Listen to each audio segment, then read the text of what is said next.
Compromisso aqui amanhã que não sei nem como é que eu vou fazer. Okay. First of all, I'd like to say hi to Dr. Tucker, Linda, Sherelle, Robbie, Dale, and Patrick. It's a pleasure to talk about this topic, global leadership, with Tupao. Well, on the first question, which is tell me about global leadership career path and career decisions. Um, I think, at least in my experience, becoming a global leader is in kind of intuitive development. You do not kind of decide to be a global leader. It happens in a natural way, and I think if there is important decisions to be made, the most important would be to be exposed to the global environment. In other words, deciding to leave your own comfortable space and culture and country and environment to be exposed, to be vulnerable to other parts of the world. The second question, what is your background in terms of education and experience? Well, my personal background, I understand this question is about my education. My educational background is also, I would say, a global formation. I, I'm a Brazilian. I lived in Ecuador when I was a teenager. Then I went back to Brazil, knowing a culture, knowing an environment, a different environment. Then I went to a different environment, at least for me, in Brazil. Then I moved to the United States, and I went to two schools that gave me much more, a broader perspective on global experience and formation. So I think my background, educational background, gave me that kind of experience. And this is part of the process of those who are willing to be formed in a global perspective. The third question is what is your definition of global leadership? Well, it's kind of hard to define what is a global leader or global leadership, but I would say that a global leadership is the one that takes into account the different perspectives we have in the world. So, in other words, a global leader is, first of all, somebody who is culturally sensitive, multiracially sensitive, and multi or transnationally sensitive. In I would say, in a few words, that a global leader or global leadership would not take into account only one perspective of one particular culture only, uh, but would take into account several perspectives, especially in decision making. The fourth question is, in your opinion, what does a global leader do that distinguish? Por favor, edita essa parte aqui, ok? Okay.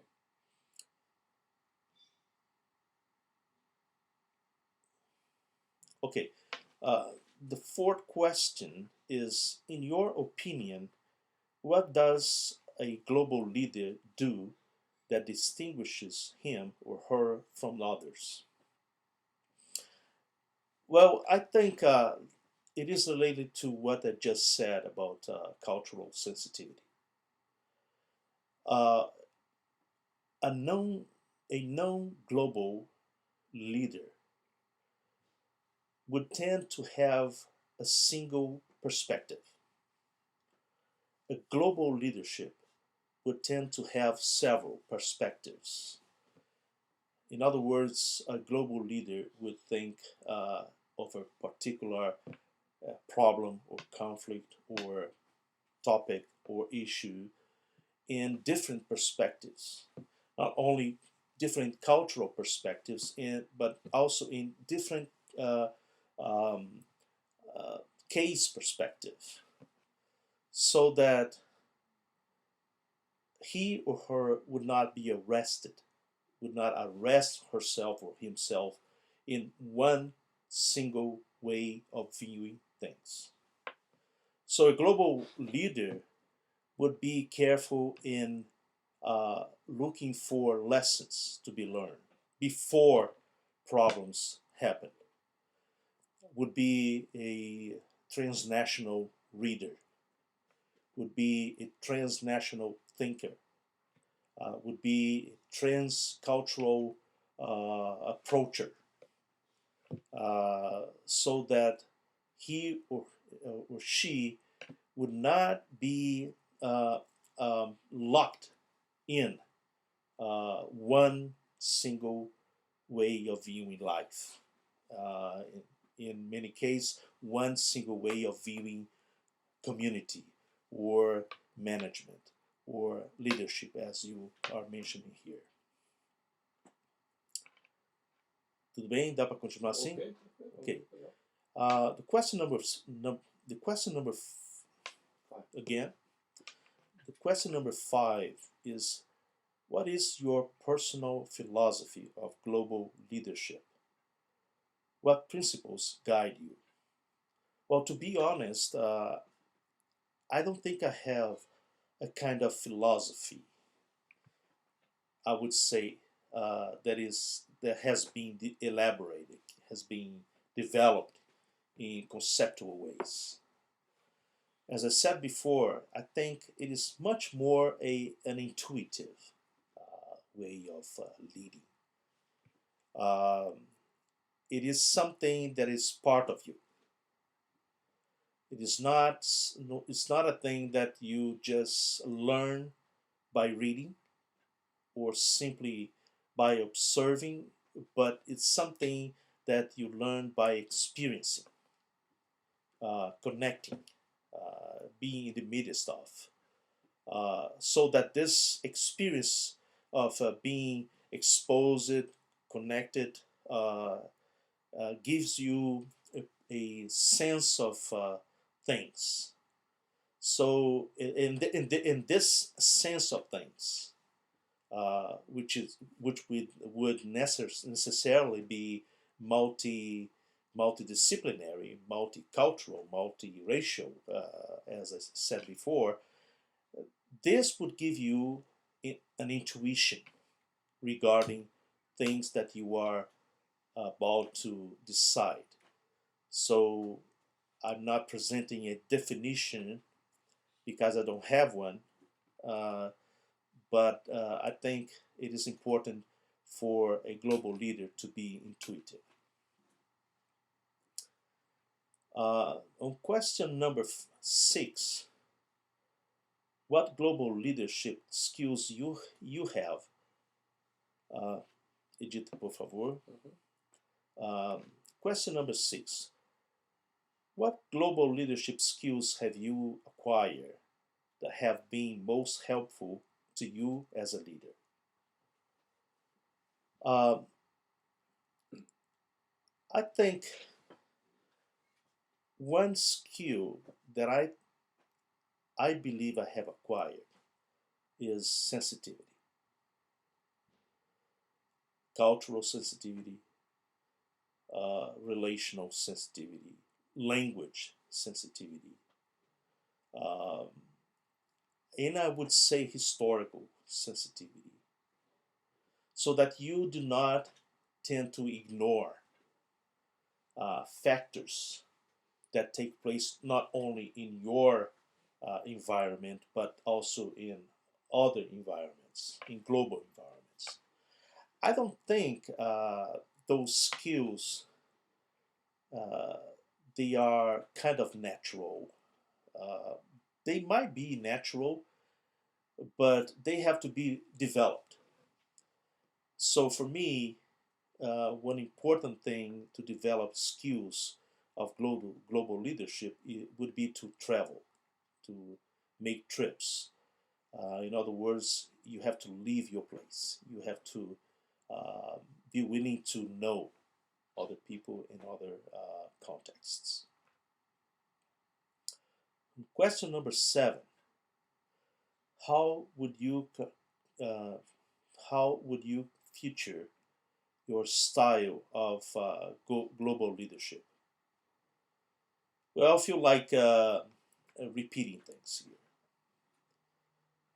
but my personal style is first of all uh, to learn about other people, to learn about other cultures,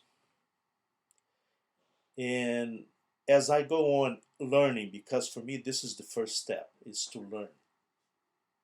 As I expose myself, as I make myself vulnerable to other people, other nations, other cultures. When as I go on learning people, uh, I also look for uh, opportunities to exchange stories. It's 19 hours.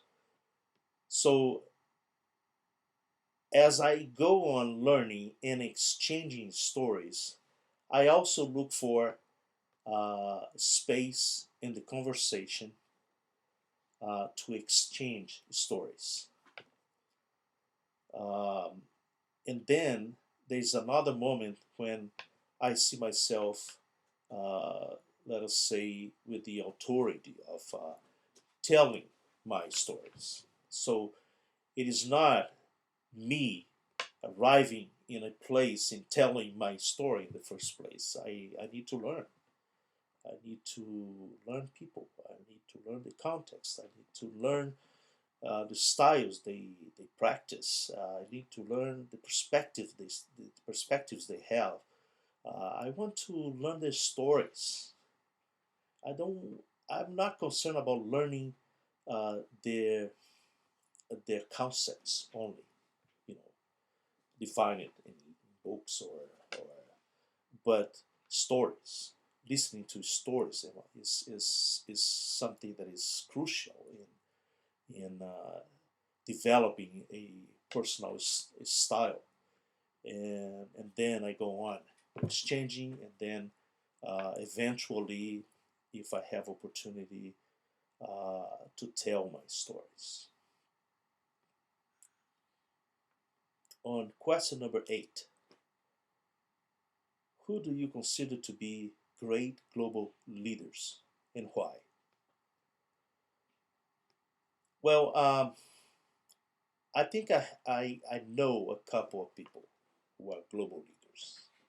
Of course, there are some famous names of global leaders like Billy Graham and other non-Christian leaders that have somehow shaped the story of the world. But in the personal level, I think I know at least two people who are really global leaders. One is Dr. Leighton Ford. Leighton Ford is Billy Graham's brother-in-law. We have been friends for 12, 13 years now. This man uh, is not only seen as a global leader, he has the skills of travel. and thinking in a broad way out of what he has learned in the world as he traveled for decades. And today, he is dedicating his life. He is over. He's almost 80 years old, and he's dedicating his life in training um, global leaders from several parts of the world. And for me, he is one of the models I have of a real global leader. The second one that I really admire much was one of my professors, Darrell Whiteman. Dr. Darrell Whiteman is a cultural anthropologist and a missiologist. His name is not well known among great leaders, but he is the kind of global leader that I really want to follow. Uh, he got the knowledge of people. He doesn't make decisions simply by uh, thinking little, small. Uh, he he seems to travel in his mind uh, on on possibilities. He seems to think about a particular situation and transport this situation in different contexts, two different contexts, so that this situation can be exposed to different perspective, and then he brings this uh, situation back to his own context, but now with a new color, a new way you know of seeing it. Then making decisions is is crucial when you see the same situation in now with different exposure. So he is for me he is not only a great academic but a great practitioner, and that's why he trains missionaries in several parts of the world uh, and gives them tools to understand that exercising Christian ministry and Christian leadership in the world would require from a person to be exposed and to learn how to see things in different dimensions and how to transport situations into different contexts so that they come back and this transportation is imaginary. It's so that when you bring it back, you have the lucidity of making decisions that are proper and peaceful and more productive. On question number 9, who have been influential people for you in terms of global leadership? Well, I have talked about two people. Uh, they do have influenced my own life in terms of global leadership. Now, I think that the question of influence is crucial here. I don't think it's enough for a global leader to learn by himself. I think global leaders are more willing to be under uh, mentorship. Uh, and I would say not only under one mentor, one kind of mentorship, but several, several. To be global is to be diverse, and being diverse means to receive diversity in in your personal formation and learning the world, learning what is going on in the global. So the question of influence is very important. I don't think it is really possible for somebody who is willing to become a global leader without accepting the influence of others in a diverse influence. And by a diverse influence, I mean even perspectives that are uh, in opposition to your own way of viewing life. On question number 10, how did you learn global leadership? Well, in a simple word, uh, but not with the intention of being simplistic, but in a simple word, I think traveling, knowing different people, but not only physical, geographical travels, but relational travels. Uh, as Americans used to say, you need to leave your comfort zone. You need to listen more to people who thinks differently, those who you disagree with. The tendency of a non-global leader is not to listen to different perspectives. So traveling relationally, geographically, culturally, traveling in different kinds of literature, um, traveling means basically visiting different places, different contexts, different perspectives. Uh, so that's the way I think I have learned something about global leadership. On question, tá muito cansativo? Não, tá ótimo. Okay. On question number 11, what are the most important lessons about global leadership that you have learned? I think I have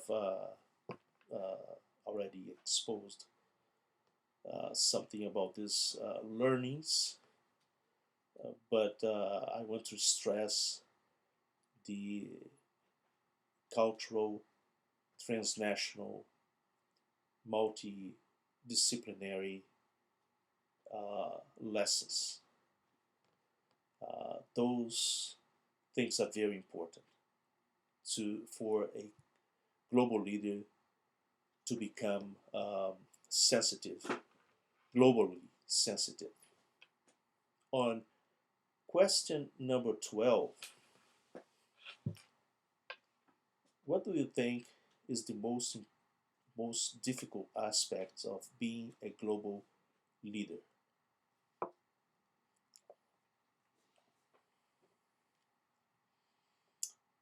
Deixa eu pensar um pouquinho sobre isso daqui.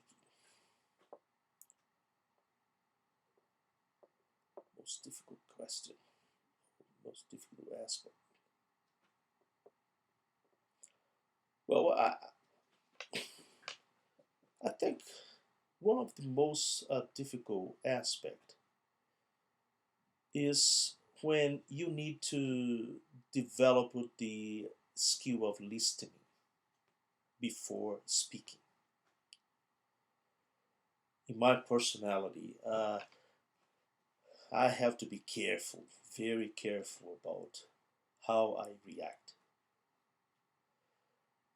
So, listening before speaking is so important.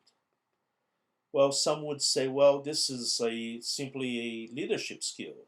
Well, I don't know. I think that global leaders, they are more capable of listening before speaking, consulting before deciding, uh, receiving different opinions before considering a final decision. So it's in many ways, uh, it becomes difficult because listening, considering different perspectives, it takes time. It takes a long time sometimes.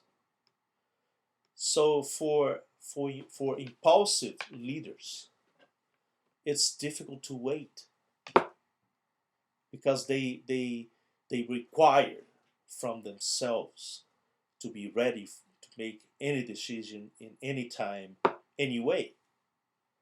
So for me, the most difficult aspect of being a global leader is delaying, you know, listening,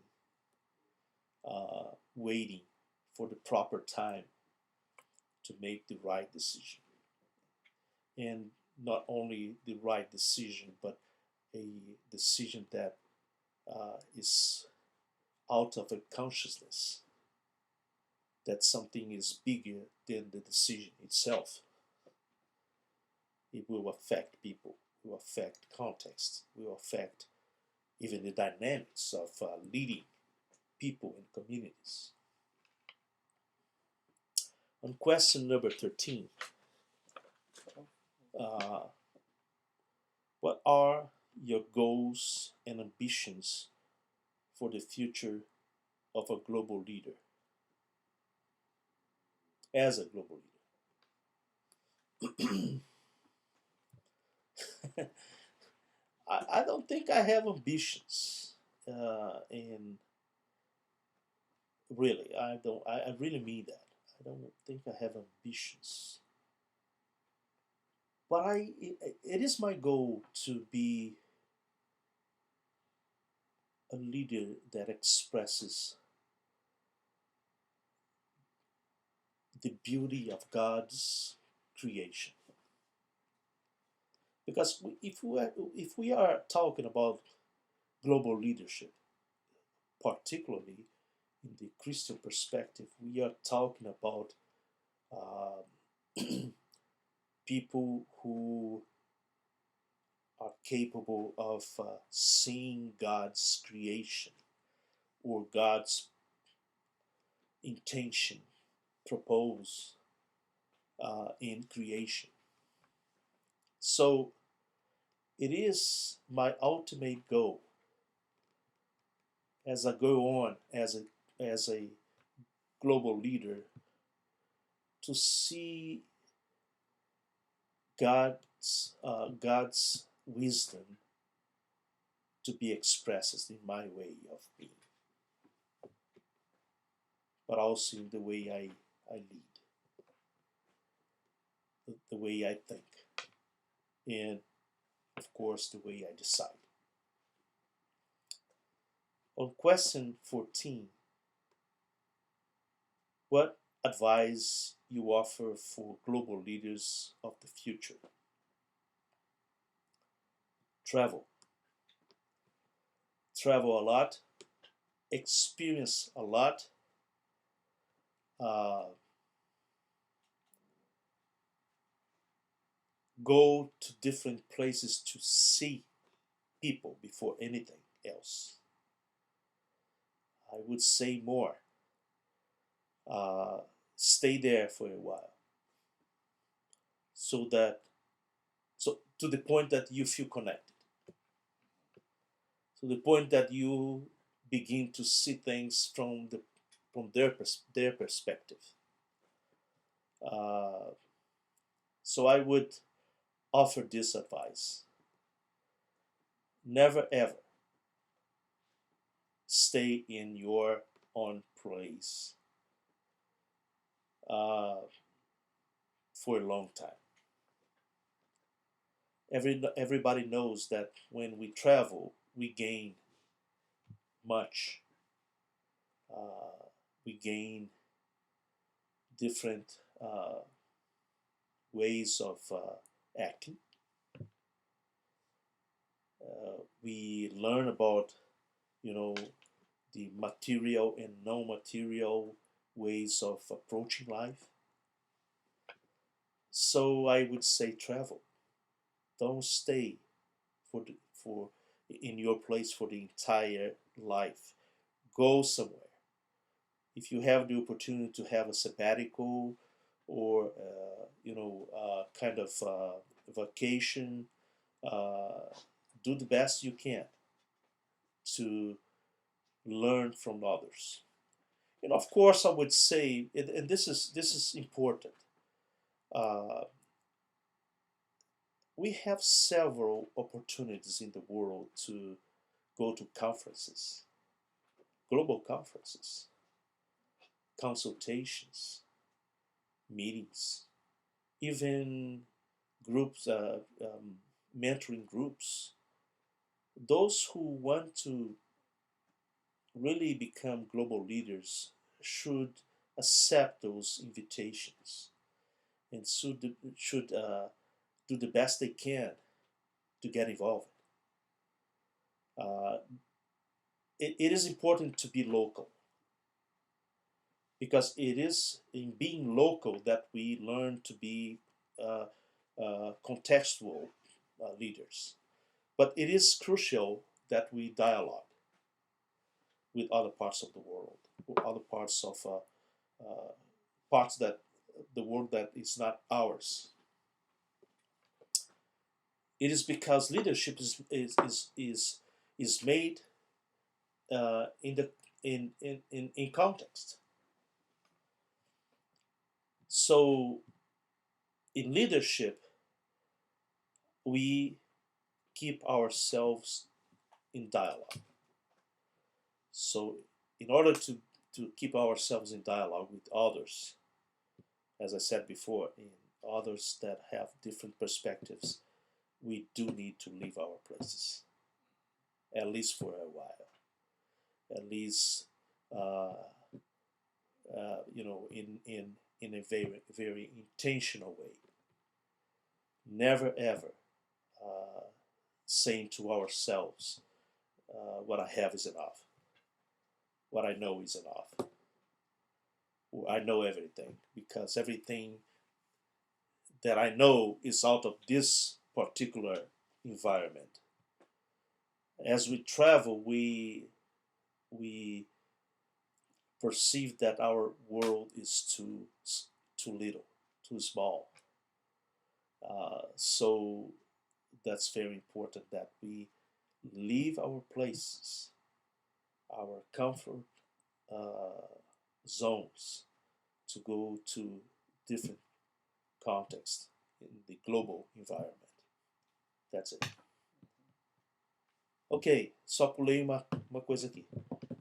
Só diz a questão, se quiser fazer ela bem curtinha, aí depois eu volto ela na sequência. Foi a questão, acho que. Não, acho que não pulei, não. Não? Pulei, não. Seria legal você dizer assim, quem é o Luís Wesley? Assim, casado, tá dos filhos, filho de pastor, marido de outro. Eu tive a oportunidade de conhecer tais países, um já ministro aqui, aquele, só pra gente dizer. Se quiser falar que você dá uma na Embra, então vocês são uma linha. Uma coisa pequena, então. Ok. I'm Wesley de Souza. I have only one wife, Vanice. I have 4 kids. My oldest lives in China. He's a professor at Shantou University. I do have a second son who lives in Brazil. He is doing law in Catholic University in Brazil. Um, also have a daughter who lives with us here in Atlanta, and also my youngest son, Wesley Jr. I'm a professor at Candler School of Theology of Emory University. My field is missiology, and my specialty is in multicultural studies.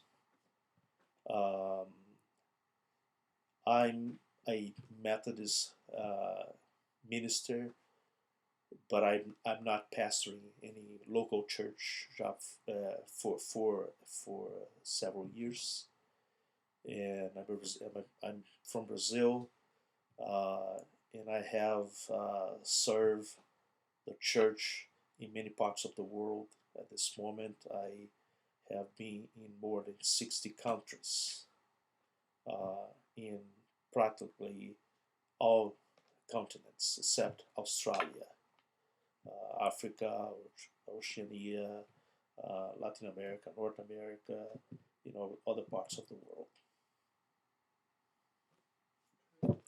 Tem que editar tudo isso. Não, tranquilo. Tem muita coisa que não. Não, tá tranquilo. Você fala com paixão. Isso que é legal.